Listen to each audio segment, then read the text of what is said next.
The shuttle hit the upper atmosphere of Vale Theron Prime doing 6,000 kilometers per hour, and the heat shield was complaining about it. I could feel the vibration in my back teeth. The harness across my chest was tight enough to leave marks, and the pilot, a Vale Theron named Soth Eric, who had not once looked back at me during the entire descent, was adjusting controls with 4 hands simultaneously, while his secondary eyes tracked readouts I could not read. I had been in bad landings before. This was not one of them. The shuttle was fine. It was my nerves that were doing the complaining. My name is Owen Garrett. I am 34 years old. I hold the rank of Senior Diplomatic Specialist, which sounds more impressive than it is. It mostly means I am the person Diplomatic Command sends to places where they are not sure what is happening, but are fairly certain that a wrong word could start a war. I have been to 11 worlds in 8 years. I have sat across negotiating tables from beings whose psychology I understood only in outline, whose languages I spoke through translation software, whose faces I could not read in any natural way. I have made the wrong gesture and watched a room go from cordial to cold in the space of a second. I have made the right one and watched something loosen that had been wound very tight for a very long time. I have learned, through all of it, that the most important skill in diplomacy is not language fluency, or cultural knowledge, or even patience. It is the ability to pay attention to what is actually happening in a room, rather than what you expected to find. That skill was about to be tested in a way I was not prepared for. I had studied for this posting for 6 months. I had read every briefing document that existed on Vale Theron culture, their social hierarchy, their communication protocols, their legal and ceremonial structures, their history of contact with other species. I had practiced the correct angle of a formal greeting bow until my back ached. I had learned the specific position of hands when speaking to a member of the Imperial House, the proper way to indicate respect without direct eye contact, because among the Vale Theron, holding the gaze of a superior was an act of aggression rather than honesty. I knew the layout of the Imperial Palace from satellite maps and architectural records. I knew the name of the current emperor, His Profound Highness, Vel Karath III, and I knew the names of the 7 senior court officials I would be working with during my posting. I had memorized the correct transliterations of each name, because mispronouncing a Vale Theron official's name in the wrong tonal register was the diplomatic equivalent of stepping on someone's foot and then asking them to thank you for it. I knew a great deal, and none of it prepared me for what I found when the shuttle doors opened. The landing bay was enormous. It was carved from a single piece of pale gray stone that caught the blue-white light of Vale Theron's sun and scattered it in long, clean angles across the polished floor. The ceiling was high enough that the light dissipated before it reached the top, leaving the upper third of the space in a soft, sourceless glow. The architecture was older than recorded human history, and it looked it, deliberate, measured, designed to communicate permanence in a way that was not accidental. Everything in the palace had that quality. The columns were too large to be structurally necessary. The corridors were wide enough to move armies through. The proportions were built for something other than comfort. They were built to make you feel that whatever you were standing inside had existed long before you arrived, and would continue existing long after you were gone. I had expected all of that. I had read about it. What I had not read about was the silence. There were people everywhere. Hundreds of them. Vale Theron courtiers in their formal silver and black layered dress, palace guards in the deep red ceremonial coverings of the Imperial House, servants moving between the columns with documents and sealed containers, junior officials clustered near doorways with devices in their hands. The landing bay should have been loud, with the controlled noise of a working imperial court going about its ordinary business. It should have carried the low hum of productive activity, the sound of an institution functioning as it always did. Instead, it was completely, utterly, impossibly quiet. Not the polite quiet of a formal arrival ceremony, not the brief hush that falls over a room when a dignitary steps forward to be acknowledged. This was something else entirely. This was the quiet of a space where people had forgotten they were supposed to pretend everything was normal, where the performance had simply stopped and no one had started it again, where hundreds of beings were present in the same location, doing nothing except existing near each other in the kind of silence that only happens when everyone in a room has the same thought pressing on them, and none of them have any permitted way to say it. I stepped off the ramp onto the pale stone floor. My footsteps were the only sound in the entire bay. Across from the shuttle ramp, about 6 meters away, my assigned escort was waiting. His name was Teth Karal, and I recognized him from his personnel file, a mid-level protocol officer, precisely turned out in formal court dress, silver-crested in the manner of a career bureaucrat who had chosen refinement as his signature. He was known in the diplomatic records for being very good at saying absolutely nothing in a way that sounded like a comprehensive answer. He stepped forward and gave me the correct formal greeting, the slight tilt of the upper body, one hand raised at shoulder height, palm facing inward. I returned the greeting with the correct angle and hand position.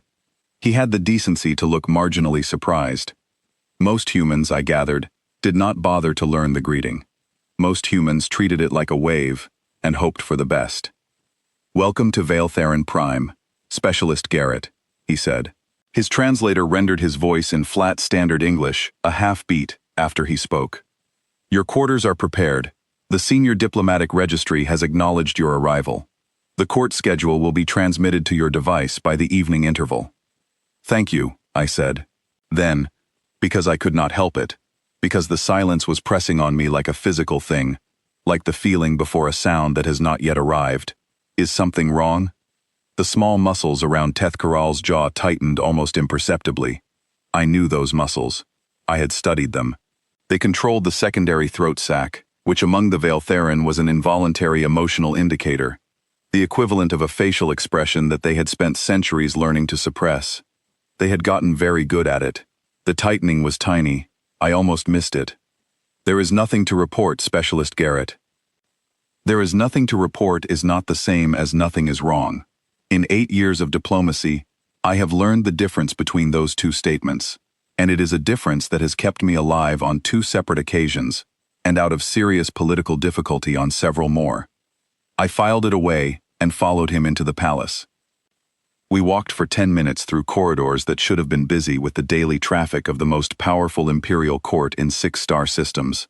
In that 10 minutes, I counted exactly 2 conversations between other beings, both brief, both conducted in voices so low they were nearly inaudible, both stopping abruptly when we came around a corner. We passed a senior courtier moving in the opposite direction, who did not acknowledge us or Teth Karal, which was unusual. Not acknowledging your own mid-level colleagues was a subtle social snub in any culture. We passed a group of 4 officials, standing in a cluster near a high window overlooking the central courtyard. They were not speaking. They were not looking at anything in particular. They were simply standing together in a formation that had no obvious functional purpose. Their physical proximity to each other was the only thing that distinguished it from complete isolation. Humans do this. We gather without speaking when we do not know what else to do.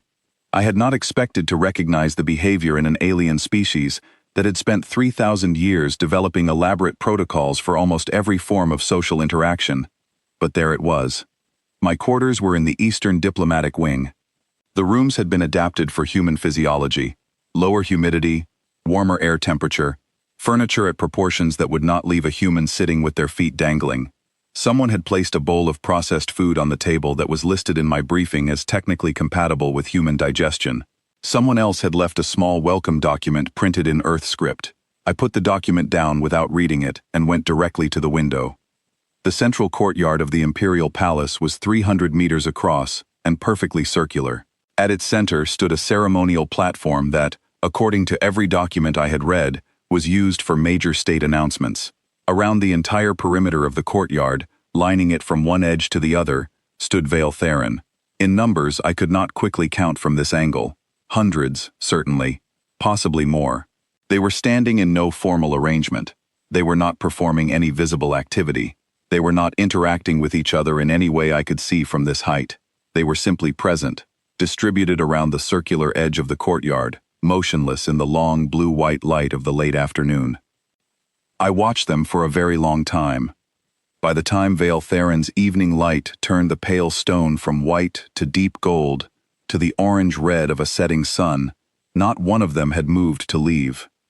I ate the food. I barely tasted it. I sat on the edge of the adapted bed and went through everything I knew about Vale Theron culture, looking for something that would map to what I was seeing. Mass stillness as a religious or ceremonial observance. formal waiting periods built into the court calendar, public demonstrations of solidarity prescribed by protocol for specific events. That last one pulled me toward something. I opened the cultural database on my device and began reading. Not the summary sections I had reviewed before the posting, the detailed documents, the secondary analyses, the anthropological studies that take twice as long to read and contain things that do not fit neatly into briefing summaries. I read for 2 hours, and near the end of a secondary document, a cultural analysis written 20 years earlier by a human researcher named Caroline Dray, who had spent 3 years embedded with the Vale Theron court, I found a single paragraph that stopped me completely. She had written, "The Vale Theron have no cultural mechanism for anticipatory grief.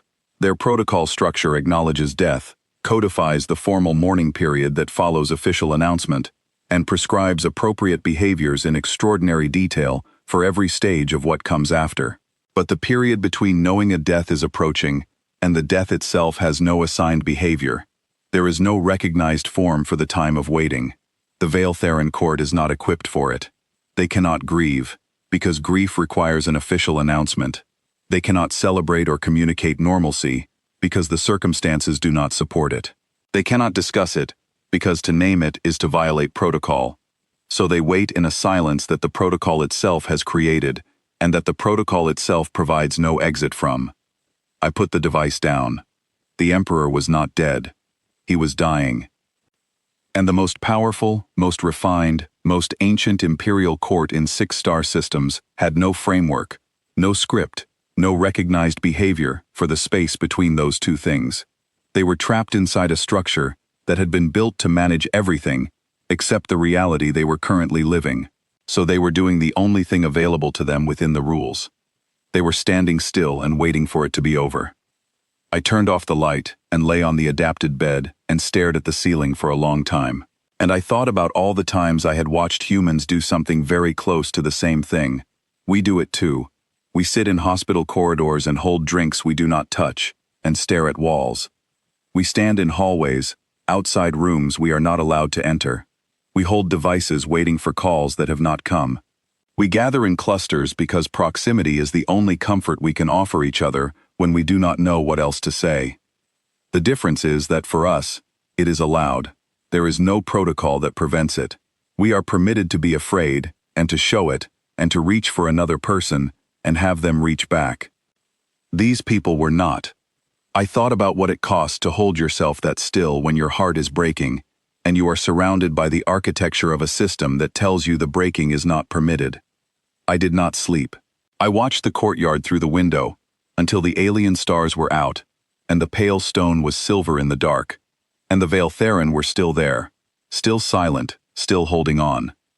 In the morning, when Vale Theron's light came through the window and turned the floor gold, I was already dressed.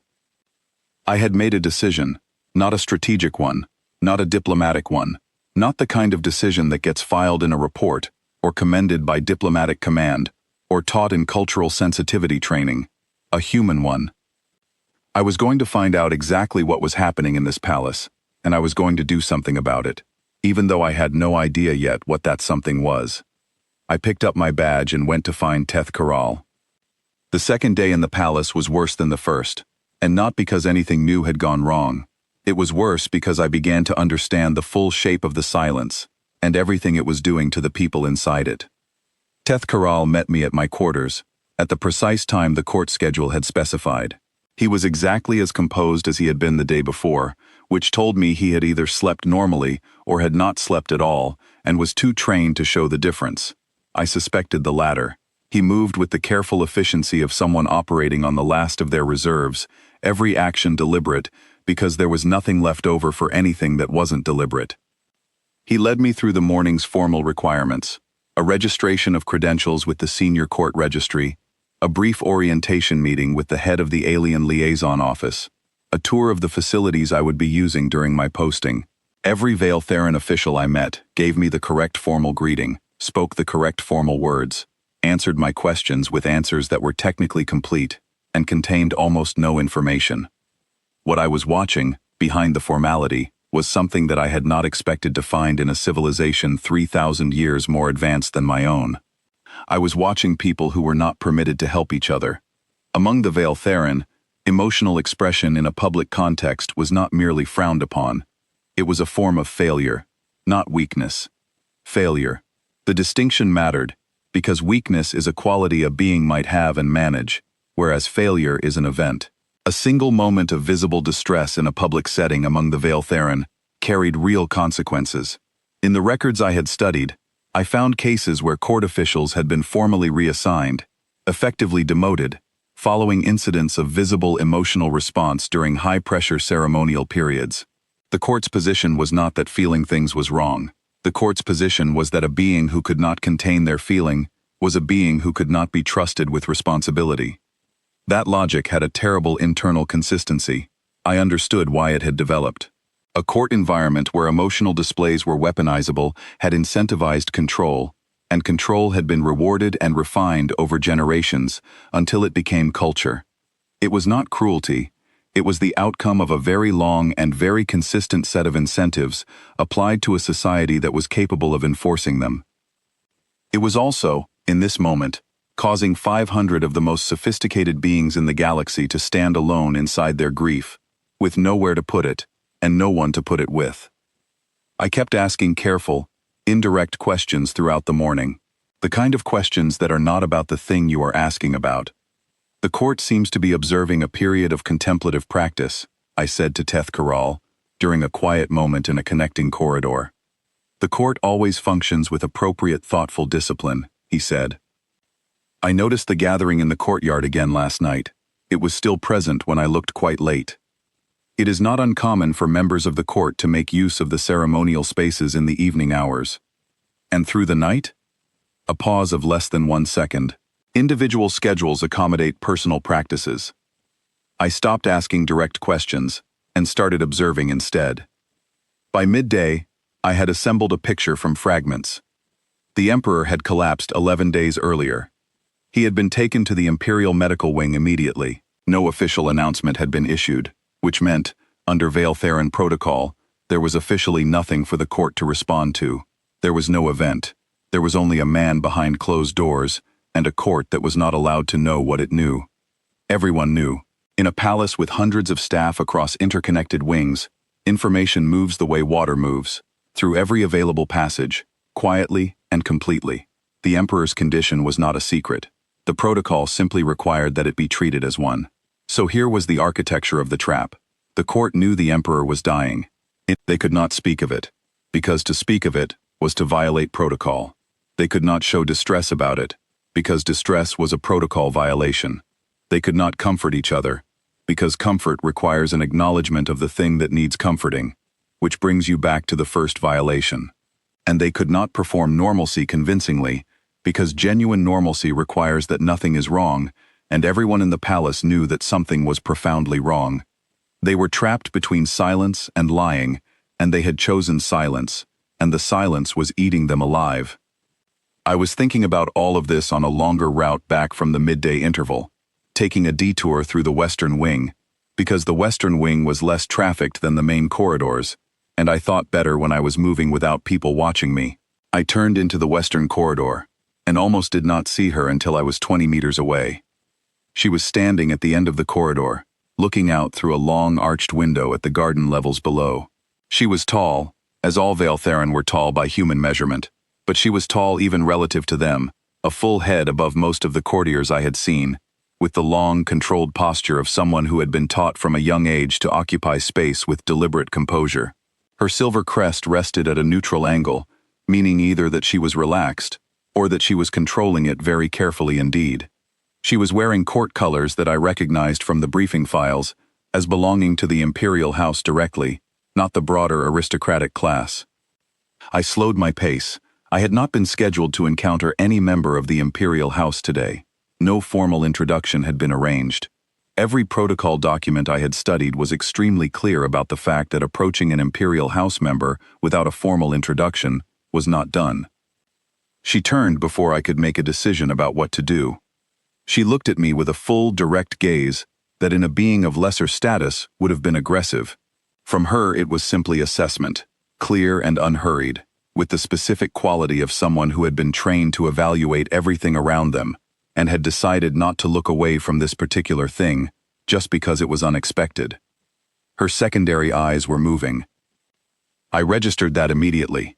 After 2 days of watching every Vale Theron in the palace hold those small, involuntary muscles absolutely still as a matter of cultural discipline, I saw the movement, and I felt what it meant, at a level that was older than analysis. Something was getting through the training. Something she was not managing to suppress because she was already using everything she had to suppress everything else. "You are the human liaison," she said. Her translator was a higher quality model than Teth Karal's. The English rendering was smooth and almost natural, with less of the flat electronic affect that lower-end systems produced. "I am," I said, "Owen Garrett, Senior Diplomatic Specialist." I gave the formal greeting correctly. "I apologize for my unannounced presence in this corridor, Your Highness. I was not aware of your route." "You are not obstructing my route," she said. She looked back at the window for a moment, as though deciding something, then back at me. "You are the first person who has made eye contact with me today." I did not fill that with a diplomatic response. Some statements are large enough that putting a formal reply against them reduces them. "My name is Valeth," she said. "I am the Emperor's daughter. I assume you already knew that." "I did," I said. A pause opened up between us. The protocol said it was mine to fill, a formal diplomatic pleasantry, and a polite withdrawal. "Move on. Do not linger in unscheduled interactions with Imperial House members. Do not introduce personal subjects. The guidelines on this were very clear." I looked at her secondary eyes. They were still moving. "I am sorry about your father," I said. The words hit the corridor like a stone dropped into still water. Behind me, I heard a sharp intake of breath from one of the 2 courtiers I had not noticed standing near the far end of the hall. The air in the space changed the way air changes when everyone in it has simultaneously become very tense. Valeth looked at me without moving. Her crest rose slowly, then returned to its neutral position, with the deliberate care of someone bringing a physical response back under control. Her secondary eyes went still, her entire bearing recalibrated, in the space of about 2 seconds, into the composed posture of an imperial princess conducting a formal public interaction, and I could see exactly how much it cost. "That information has not been officially," she began. "I know," I said quietly. "I am sorry." She held the formal composure for another moment. Then she turned and walked down the corridor, straight-backed and alone, at exactly the correct court pace, and I stood in the hallway knowing that I had just violated approximately 9 separate diplomatic protocols and potentially ended my posting before it had properly started. I also stood there knowing I had done the right thing. Teth Karal appeared at my elbow with his characteristic talent for silent materialization. "Specialist Garrett," he said, in the voice of someone choosing each word with the care of a person diffusing something. "I believe your afternoon schedule requires attention." "Of course," I said. I walked with him back toward the main corridor. Behind us in the western wing, the silence of the palace pressed on. But something small had shifted in it. Something that was not yet visible, but that I could feel the shape of. The way you can feel the shape of a door in darkness before you find the handle.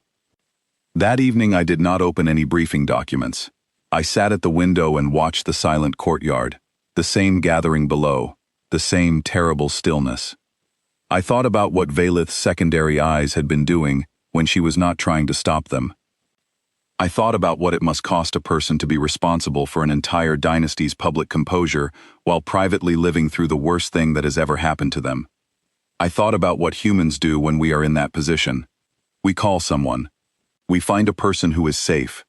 We sit on the edge of something and put our face in our hands and let someone else be in the room with us.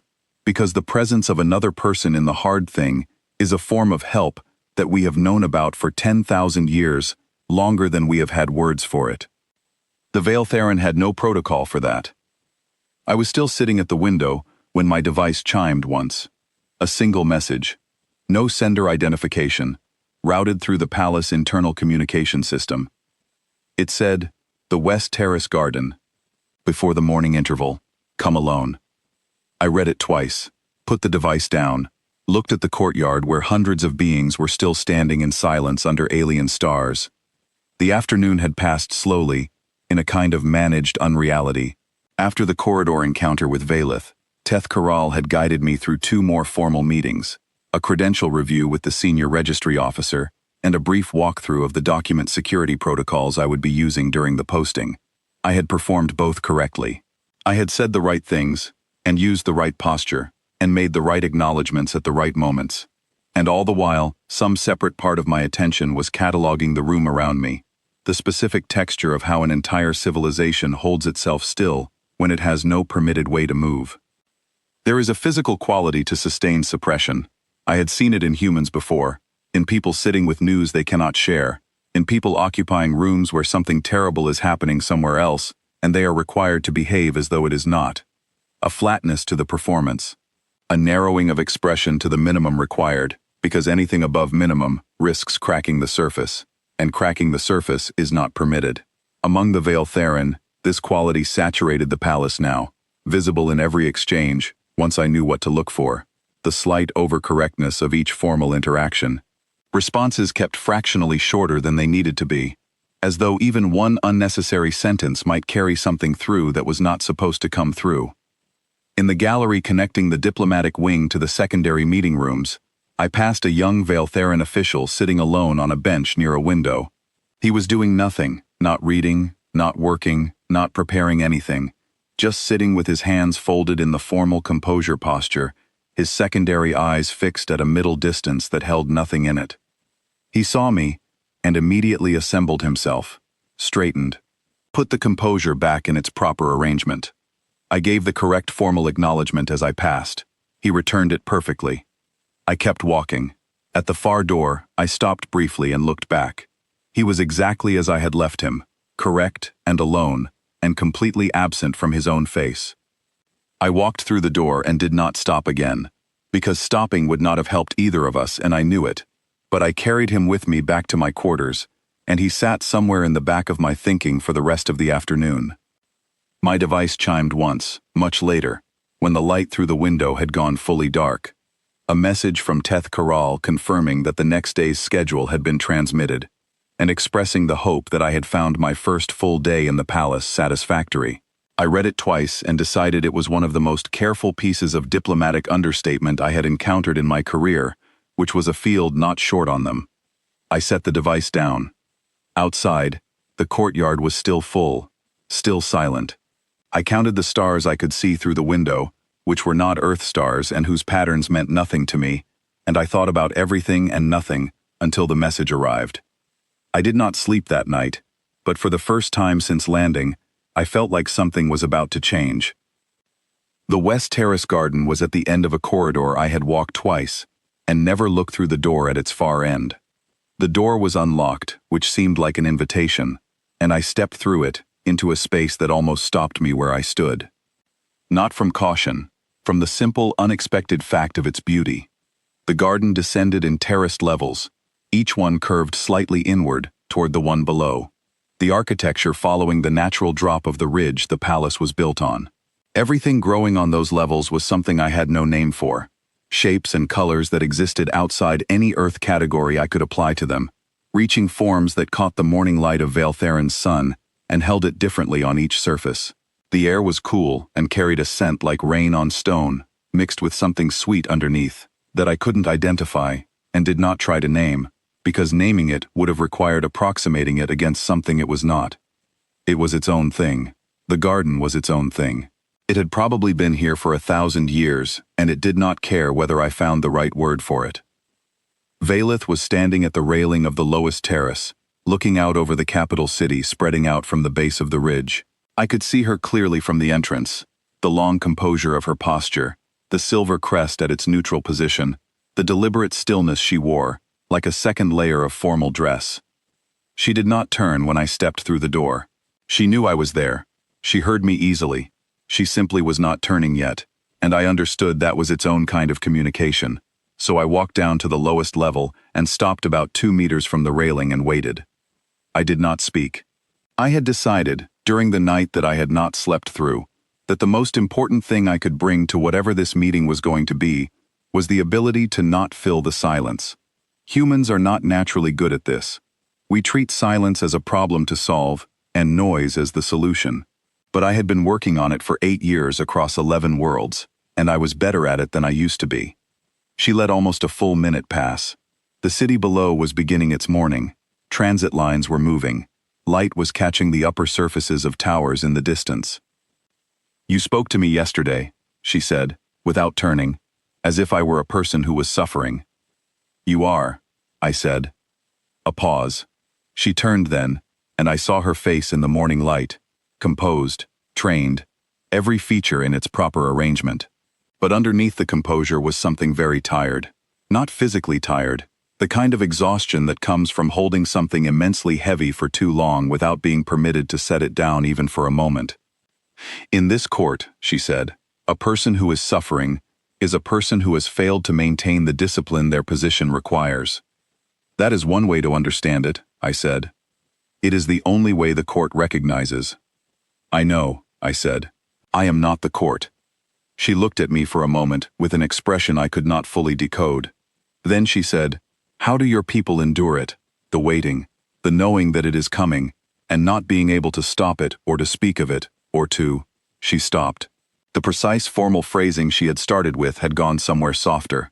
"The knowing," she said again, simply. I did not answer immediately.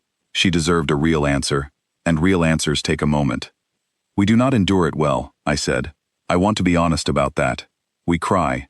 Sometimes for a long time, in front of other people, which we consider completely normal behavior. We say things to each other that do not help at all. Empty phrases, repeated reassurances that we know are not technically true. But we say them because saying something feels more bearable than saying nothing.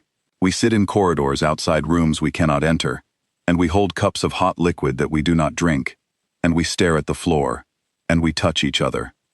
"Touch?" she said. "Physical contact, arms around another person. It does not fix anything.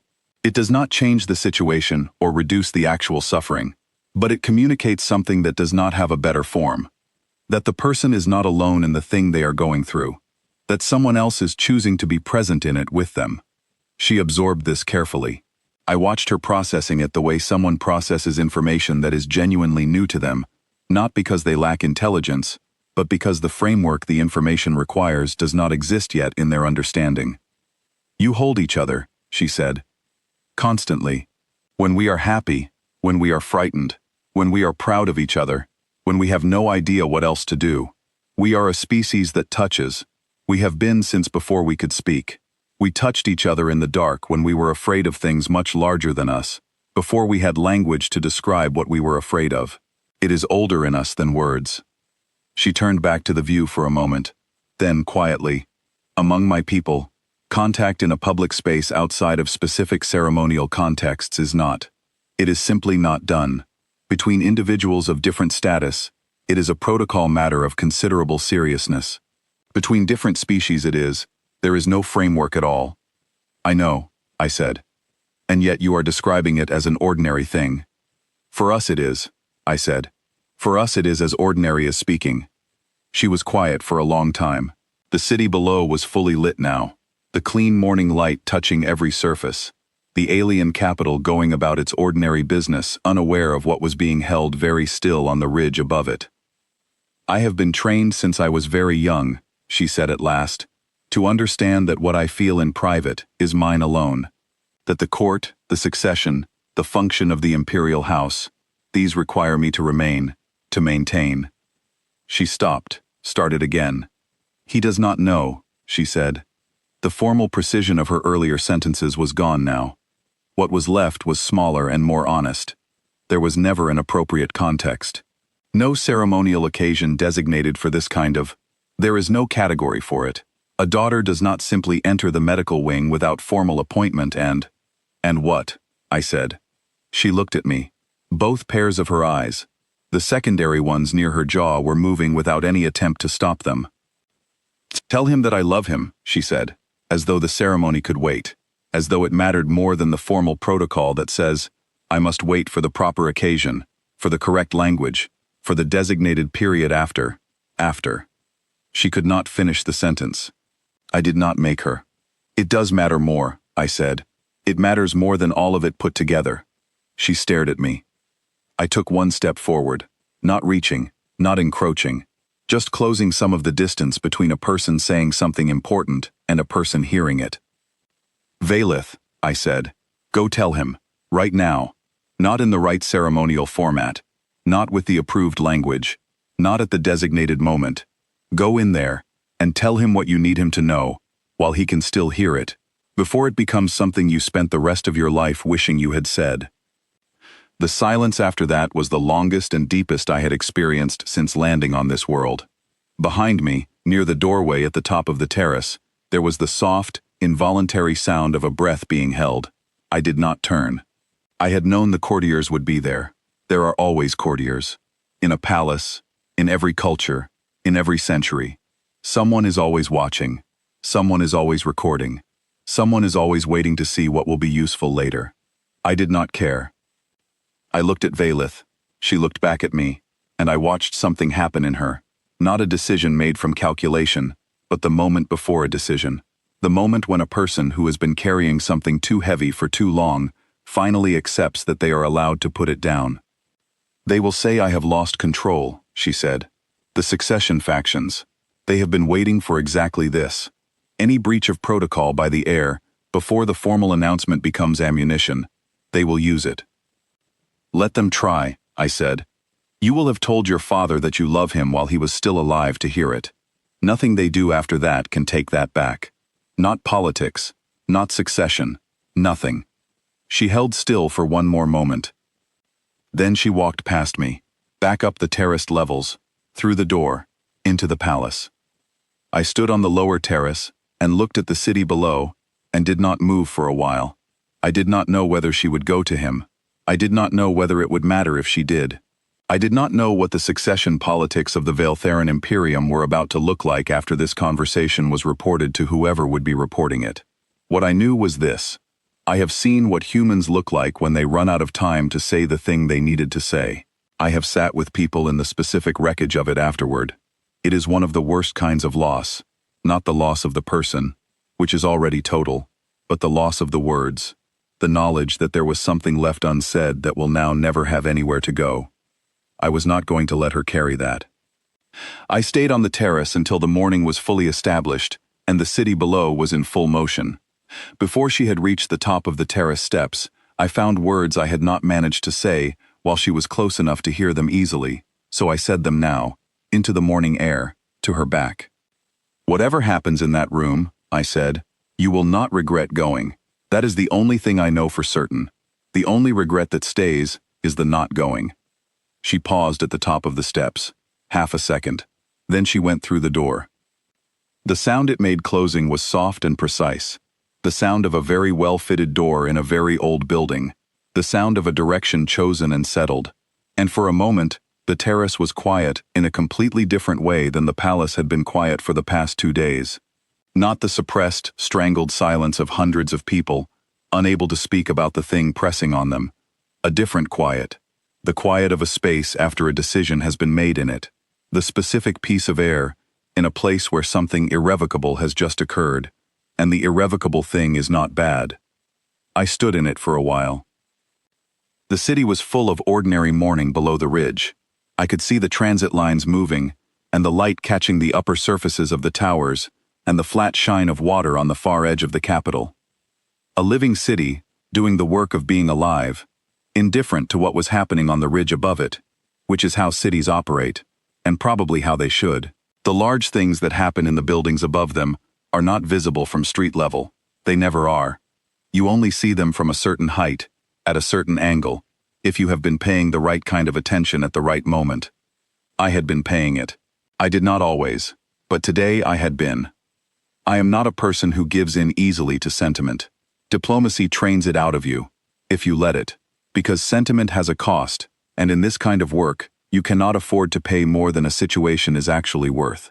But standing on that terrace in the morning light of an alien world, listening to the specific quality of quiet that a closing door leaves behind, I felt something that was not quite sentiment, and not quite pride, and was probably the closest approximation that 8 years of cross-cultural high-stakes work allows for either. She was going, without ceremony, without the correct language or the approved occasion, or any of the formal architecture that her culture had built to contain exactly this kind of moment. She was going to do the most human thing I had ever watched an alien being decide to do, and she was doing it because I had said 4 sentences on a garden terrace, and something in them had been true enough to reach through 3,000 years of cultural training and land somewhere older than all of it. Humans are very good at that, reaching the older thing. We have been doing it for longer than we have had writing, longer than we have had cities, longer than we have had any of the formal structures that we use to navigate being alive together. We reach the older thing because we have been in enough darkness to know that the older thing is what actually holds when everything else lets go. I stayed on the terrace until the light told me I had been there long enough. Then I picked up the nothing I was carrying, which felt heavier than it should have, and I went back inside. Then I went back inside, through the corridor, toward the diplomatic wing, and I prepared to deal with whatever the day was about to bring me. It turned out to be the most important day I had spent in 8 years of diplomatic work. But that part had not happened yet, for now I walked, and the palace was still silent around me, and somewhere inside it, a door I could not see had either opened or it had not, and I would find out which soon enough. It was 40 minutes. I know because I watched the time on my device, not from impatience, but because I needed something concrete to hold on to while I waited in my quarters and did not know what was happening 2 floors below me in the Imperial Medical Wing. 40 minutes from the moment Vaelith left the terrace garden.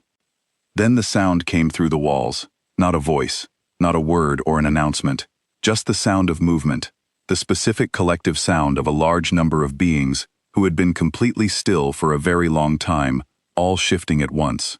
The rustle and murmur of a crowd that had suddenly found a reason to be otherwise. I was at the door before the sound finished. I stepped into the corridor. Teth Karal's message had said to stay in my quarters. But Teth Karal's message had been sent before whatever was happening had happened, and the sound coming through the palace walls was not the sound of something that should be observed from a distance. I followed it, down the corridor, through the connecting passage, toward the main hall, following the movement of the people I could see ahead of me, courtiers and officials moving with the controlled urgency of people who are not quite running, because their protocol does not permit running. The main hall of the Imperial Palace was 300 meters from end to end. The ceiling was high enough to generate its own light condensation near the apex, a fine mist that caught the light and made the upper air look faintly luminous. The floor was pale stone, worn smooth by thousands of years of foot traffic, inlaid down its center with the geometric patterns of the imperial seal. It was built to hold thousands, and to make all of them feel simultaneously important and small. When I arrived at the entrance and looked in, there were already hundreds of Vaeltherin assembled. Not the unfocused gathering I had watched in the courtyard for 2 days. This was different. They were all turned in the same direction, watching the same point. I moved along the outer wall, using the columns, working my way around the outside of the crowd until I had a clear line of sight. The columns were large enough for cover, though I suspected my attempts at subtlety were not fooling anyone. Humans do not move like Vaeltherin. We are louder and less precise, and we occupy space differently. Every being near me knew I was there, but they were not looking at me. They were looking at her. Vaelith was standing in the center of the hall. She had come from the direction of the medical wing. I could see the door behind her, still slightly open. She was in the same court dress she had worn on the terrace. She was standing in the most formal public space in the most politically charged building in 6 star systems, in the direct view of 500 beings whose entire culture was built on the evaluation of exactly what she was currently showing them. And she was not composed. She was not collapsed. She was not broken, or helpless, or unable to function. She was standing upright, and her bearing was still that of an imperial princess who knew where she was and what surrounded her. But the training was gone from her face. The precise management of her crest, the deliberate neutral position, the careful stillness, was absent. Her crest was moving in the small, uncontrolled ways that Vaeltherin spend decades learning to suppress. Her secondary eyes, both pairs, were wet. Her breathing was audible from where I stood, slightly irregular in the specific rhythm of someone who has been crying and has very recently stopped. She let them see all of it. I understood what that cost better than anyone in the room who was not her. I had spent 2 days learning the full architecture of what emotional exposure meant in this court, what history it was standing against, how many layers of training and consequence and political risk were wrapped around that moment of her standing there, with her grief visible and her composure put down. And she was not hiding from any of it. The hall was producing sound for the first time in 2 days. Not speech, not yet, but a collective breath, a low ripple of adjustment, the specific noise of hundreds of beings all processing something simultaneously that their entire cultural framework had no existing category for.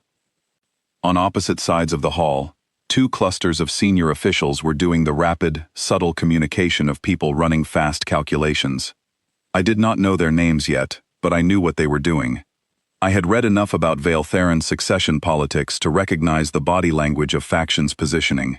One of them, a tall official in the formal gold trimming of the senior advisory circle, took a half step toward the center of the hall. Half a step, which in the language of court positioning, was the equivalent of raising your hand to speak. It meant, I am moving to challenge. It meant, this is the moment I have been waiting for. I was already moving. Not because I had made a strategic calculation, not because I had assessed the political situation and determined an optimal response.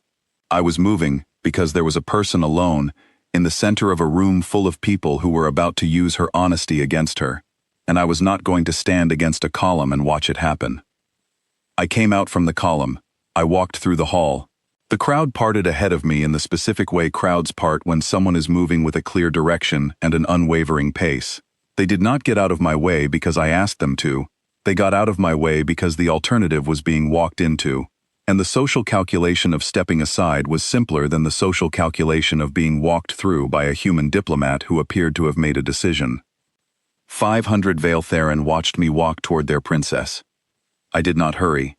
Hurrying would have communicated panic, and I was not panicking. I was as clear as I had ever been about anything. I was going to go stand next to her. That was the entire plan. Go stand next to her. Because she was alone in the center of this room, and she had just done the bravest thing I had witnessed in 8 years of watching people do difficult things, and she should not be alone while she was doing it.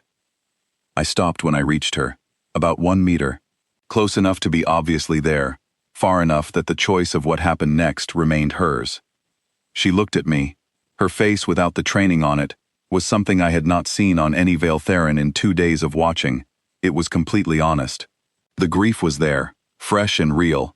The specific grief of someone who has just said goodbye to something they cannot keep. And under it, just visible, the relief, the particular relief of someone who said the important thing while there was still time and had it heard. And under all of that, looking back at me from within the exhaustion and the grief and the relief, something that I recognized, something that did not need translation. She closed the last meter herself. She put her arms around me. Not a formal gesture. Not a ceremonial contact prescribed by any protocol I had ever read. She put her arms around me and pressed her face against my shoulder, and her tall alien body was shaking slightly, and she held on, and I put my arms around her and held on in return, because that is what you do when someone holds on. You do not calculate it. You do not evaluate the political context. You hold on. The sound that went through the hall was not a gasp. It was too large to be a gasp. It was the sound of 500 intelligent, culturally sophisticated beings, all simultaneously confronting something that their entire framework of understanding contained no existing slot for. Not a violation they could name, not a weakness they could catalog, not a breach they could cite chapter and protocol for. Just a human, standing in a room holding a person who needed holding, with no agenda visible anywhere on his face, with no politics in his posture, with nothing except exactly what it looked like. I heard the senior official who had taken the half step stop moving. I did not look up. I heard the cessation of it, the specific quality of a person who is prepared to act and is now recalculating whether the action they prepared is the correct one. Because here was the thing that no amount of succession planning had accounted for. An imperial princess holding a human diplomat was not a protocol breach they had a response to. They had never encountered it. It did not exist in any category they had built their arguments around. Challenging her now, in this moment, with the image of it recording in every device in the room, with 500 witnesses watching it in real time, would require them to stand up in the most public space in their civilization and argue that what was happening in front of them was weakness. And in the oldest, most honest part of whatever they had instead of a gut, every being in that hall knew it was not. The half-step did not become a full step. No challenge came.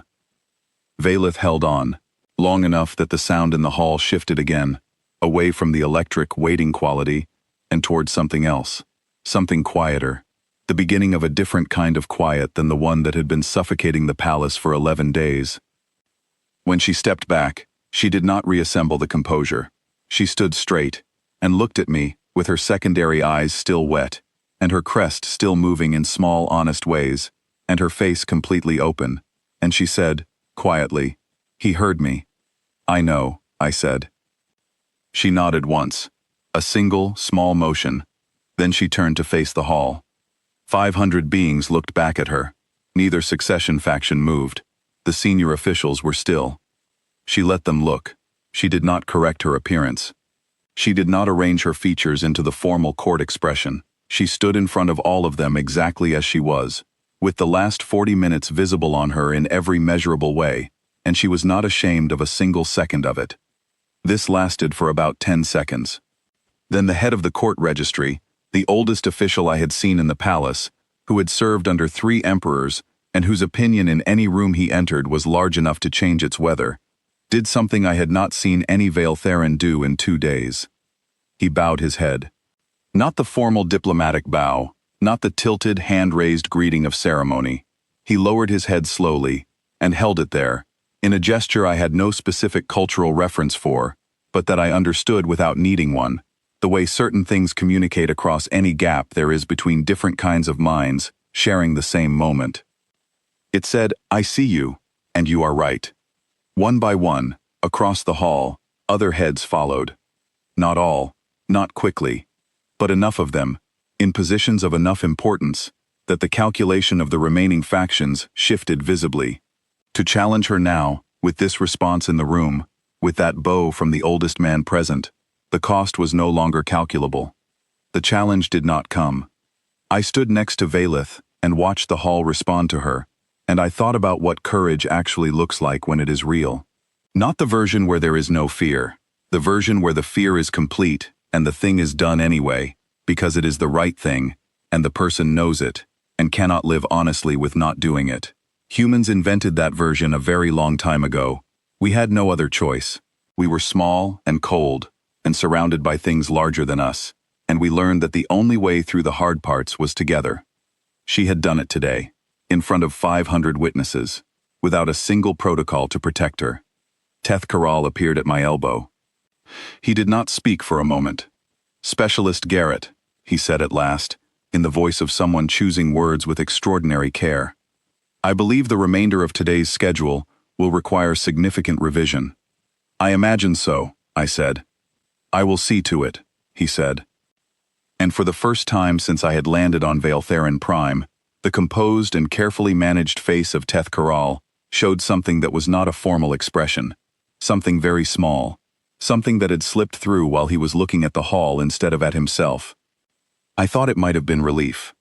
Outside the palace, in the capital below, the ordinary morning was continuing, traffic and transactions, and the 10,000 daily functions of a living civilization going about its business on an ordinary day. None of them knew what had just happened on the ridge. But in this hall, in this room, something had changed that was not going to change back. 3 days after the emperor died, Vayleth stood in the ceremonial hall and received the formal acknowledgement of succession from the full court. I was not present for that ceremony. The formal succession rights were closed to all foreign representatives, which was correct protocol, and protocol was being observed now, with the careful attention that a court gives to its rules, after being reminded which ones actually matter and which ones it has been misusing. The succession had not been challenged. Both factions that had positioned themselves in the main hall had stepped back from their prepared arguments through a process of internal court communication that I was not party to. Teth Karal summarized the outcome for me in 3 sentences. The political calculation had changed. The court's position on the conduct of the heir during the approach period had, after careful reflection, been determined to carry no grounds for formal challenge. The matter was closed. Protocol was fully restored. That was the official version, and it was accurate as far as it went. What I actually believed, having watched it happen from close range, was somewhat larger than that. I believed that the court had watched a princess choose honesty over safety, in full public view, with nothing protecting her except the truth itself, and that a significant number of beings in that room had recognized something in it that their training had never given them a name for, but that their oldest instincts understood very well.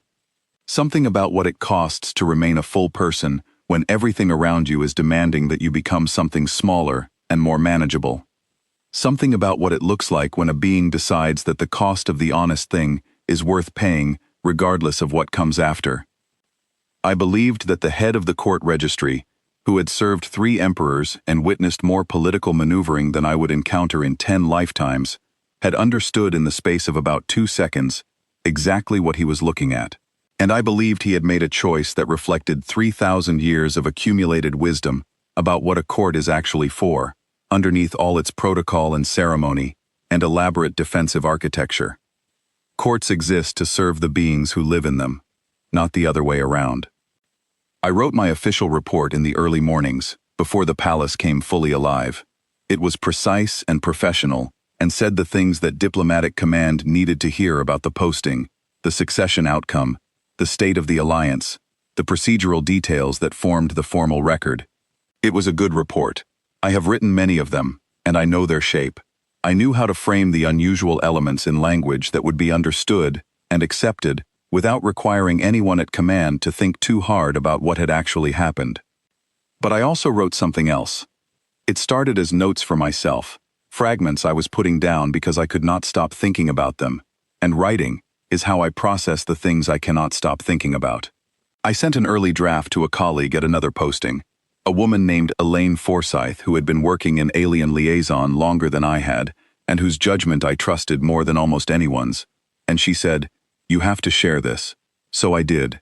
I sent it to a small list. Then the small list sent it further. By the time I realized I had lost control of its circulation, it was already moving through diplomatic channels I had not addressed it to.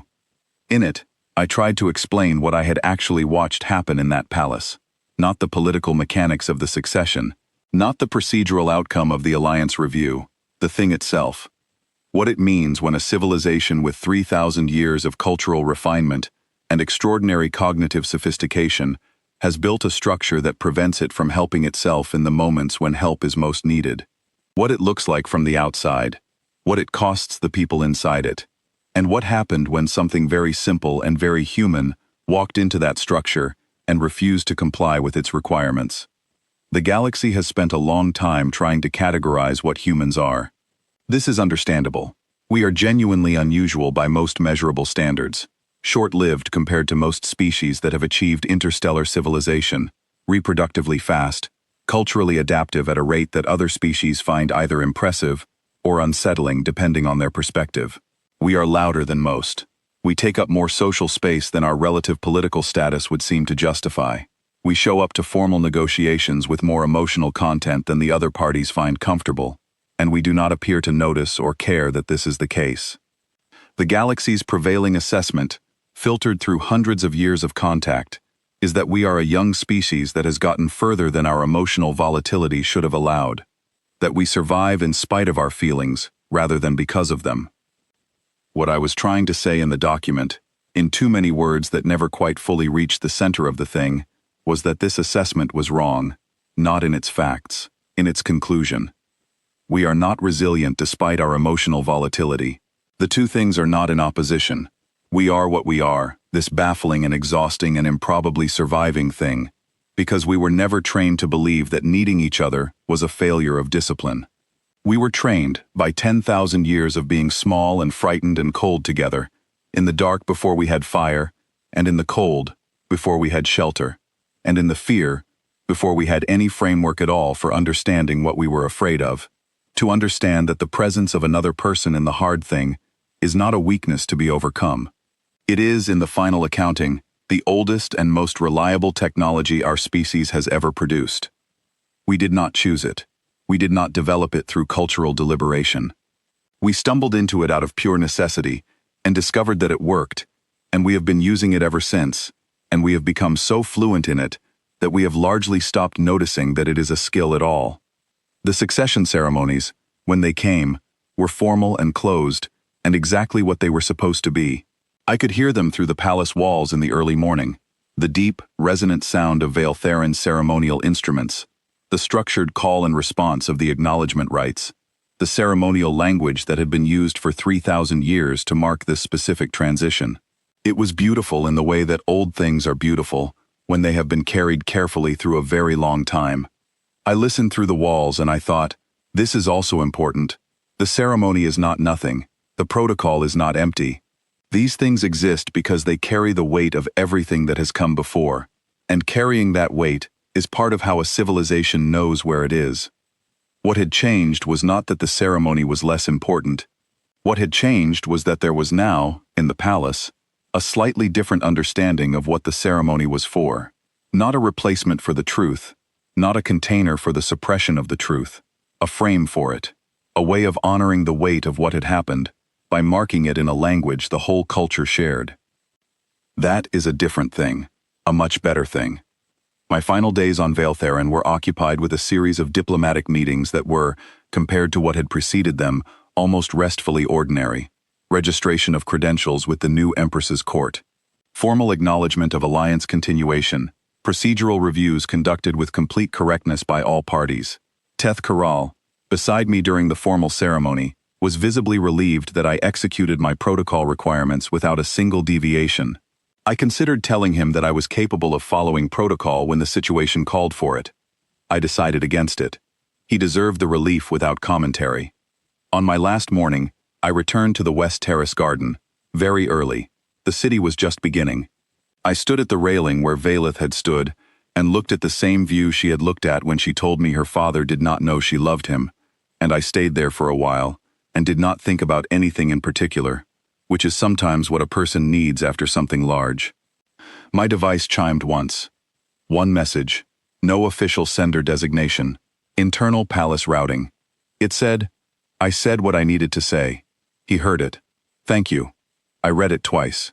Then I sat down on the stone bench near the railing, because sitting suddenly seemed like the correct physical posture for what I was feeling, which was large and quiet, and full of the specific awareness of having been in the right place at the right time, and not ruined it. That is not a small thing to carry. For me, it has never been a small thing. I sat for a while with it. Then I wrote back 2 words. That is enough. Because it was. It is always enough, when the important thing is said while the person is still there to hear it. Nothing that comes after can reach back and take that away. Not politics, not succession, not the long, cold mathematics of interstellar diplomacy, not time, not anything. The thing was said, the thing was heard. It lives now in a place that nothing external can get to. I took the shuttle out of Vale Theron Prime's atmosphere on a clear morning, and as the palace fell away beneath the viewport, I looked at it until it was too small to see. The pale stone on the high ridge, the circular courtyard, the gardens I could not distinguish at this distance. The city spreading out below it, ordinary and functional, and completely unaware of what had happened on the ridge above it in the past 11 days. The official report went to diplomatic command and earned me a commendation and a review note about conduct, both of which I had expected in roughly equal measure. The other document continued to travel through channels I could not track, to addresses I had not sent it to, across distances I could not measure. It was translated into formal Vale Theron, 2 secondary dialects. At least one language I had not known existed until Elaine Forsyth forwarded me a version of it in a script I could not read, with a note that said, "You are apparently being discussed in the 7th ring system." I responded that I was not sure whether that was good news, and she said, "It is probably both." I did not know whether the document would change anything. I did not know whether the conversation on the terrace would ripple outward through Vale Theron culture, the way I had watched it ripple through the palace. Slowly, one being at a time, each of them recognizing something that the training had never taught them, but that something older than the training already knew. I did not know whether the galaxy would take any of it on board, or simply note it as an interesting cultural observation about a young and emotionally unpredictable species, and file it accordingly. What I knew was that a princess had gone to her father's room and said the thing she needed him to hear while he was still alive to hear it, and that a court which had spent 11 days suffocating inside a silence it had no permitted way to break, had, in the space of about 10 seconds, found a different way to breathe. I landed back in human space on a Thursday afternoon, in light rain. The transit hub smelled of recycled air and the anonymous food of a place where large numbers of people are always in motion between elsewhere and elsewhere. I stood in the middle of the arrivals hall for a moment, with my bag over my shoulder, and I listened to the sound of it. Voices, footsteps, the 10,000 tiny collisions of people living in proximity, all of it moving, and loud, and completely comfortable with its own noise. I thought, we are very loud. I thought, we do almost nothing elegantly. I thought, I would not change a single thing about us. The rain outside was picking up, running in long lines down the hub windows. People moved around me, going to their gates and their customs queues, and the long corridors leading to other shuttles and other worlds. All of them were in the middle of their own stories, all of them carrying their own versions of the thing I had watched in that palace, the hard moments, the waiting, the knowing, and dealing with them in the human way, which is imperfect and loud, and sometimes completely wrong, and sometimes exactly right, and always, with other people somewhere in the picture. I picked up my bag and walked toward the exit and the rain. Behind me, on Vale Theron Prime, an empress was ruling a court that had been broken apart by 11 days of unbearable silence, and rebuilt into something that understood itself slightly better than it had before. Not repaired. Rebuilt is a different thing. Rebuilt means the same structure with new knowledge inside it, knowledge that came from being taken apart by the truth and put back together by the willingness to face it. The next posting briefing was already on my device. I had read it on the shuttle. A different system, a different species, different protocols, different cultural frameworks, different elaborate and carefully constructed ways of managing the distance between what beings feel and what they are permitted to show. Another place where someone might be standing in a corridor, holding everything together with both hands, waiting for someone to say the honest thing. I walked through the door and into the rain without putting up my hood because the air was warm enough, and I had been inside climate-controlled spaces for long enough that the simple physical sensation of weather on my face was worth getting wet for. The rain was ordinary rain, hitting an ordinary pavement on an ordinary Thursday afternoon, and it was one of the best things I had felt in several weeks. I thought about the 2 words I had sent back to Valeth. That is enough. It always is. The word said while the person can still hear it. The hand extended, the arm around the shaking shoulder. The choice to stay in the room when the room is the hardest place to be. The refusal to let another person be alone in the worst of it, when you have the option of being there instead. It is enough. It is, when the final accounting is done, more than enough. It is the oldest thing we know how to do, and we have never found anything in the galaxy to replace it, and we never will, because nothing else works the same way, and nothing else ever has. And the reason is simple, and has always been simple, and will continue to be simple, long after we have forgotten that it once needed explaining. It works because it is true. And truth, in the moments that matter, is the only technology that actually holds. I caught the transit line heading north, and found a seat by the window, and watched the city go by in the rain, and I was glad to be home, and I was glad to have been there. And both of those things were true at once, which is a very human way to feel about something, and I have no interest in apologizing for it. The rain fell, the city moved. Somewhere in the galaxy, a document was still traveling, and somewhere on a high ridge above an alien city, a court was slowly, imperfectly, learning how to breathe.